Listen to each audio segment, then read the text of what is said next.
নমস্কার, শিকাস কিচেনে তোমাদের জানাই অনেক অনেক স্বাগত।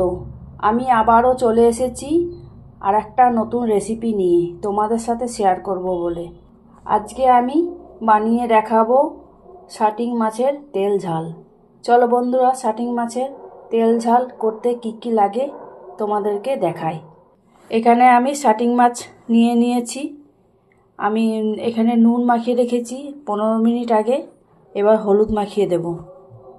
এখানে দেখে নাও, আদা, পেঁয়াজ, টমেটো, গোটা জিরে আর রসুন আর 3টে কাঁচা পাকা আর লঙ্কা, এগুলো সব আমি মিক্সিতে পেস্ট করব। আর মাছটায় তো আমি আগেই নুন দিয়ে রেখেছি। এবার আমি অল্প হলুদ দিয়ে দিলাম। এখানে দেখে নাও, কড়াই গরম হয়ে গেছে। এবার আমি সর্ষের তেল দিয়ে দিচ্ছি। তেল গরম হয়ে গেছে, আমি অল্প নুন দিয়ে দিলাম। মাছটাকে আমি একে একে তেলের উপরে দিয়ে দিচ্ছি। এবার আমি সব মশলাগুলো একসাথে মিক্সিতে পেস্ট করে নিচ্ছি। মাছটাকে আমি একটু কড়া করে ভেজে নিলাম। এবার আমি একটা প্লেটে তুলে নিচ্ছি। এখানে তেজপাতা, কাঁচা লঙ্কা, গোটা গরম মশলা দিয়ে দিলাম।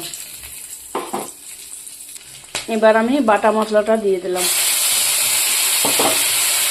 মশলাটা প্রায় কষা হয়ে গেছে। এবার আমি হলুদ দিয়ে দিলাম আর একটু কাশ্মীরি লঙ্কা গুঁড়ো দিয়ে দিচ্ছি।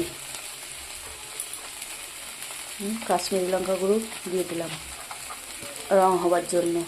মশলাটা কষা হয়ে গেছে। এবার আমি জল ঢেলে দিচ্ছি অল্প। ঝোলটা ফুটে উঠেছে। এবার আমি মাছগুলো একে একে দিয়ে দিচ্ছি।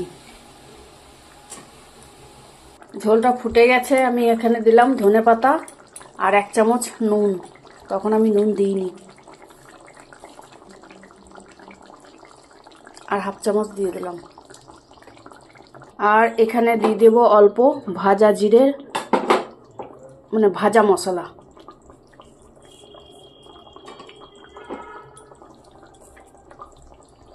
এবার আমি মাছটাকে নামিয়ে নিচ্ছি। এইভাবে আমার শাটিং মাছ তৈরি হয়ে গেল, শাটিং মাছের তেল ঝাল। ভিডিওটি ভালো লাগলে লাইক, কমেন্ট, শেয়ার করার অনুরোধ রইল সবাইকে।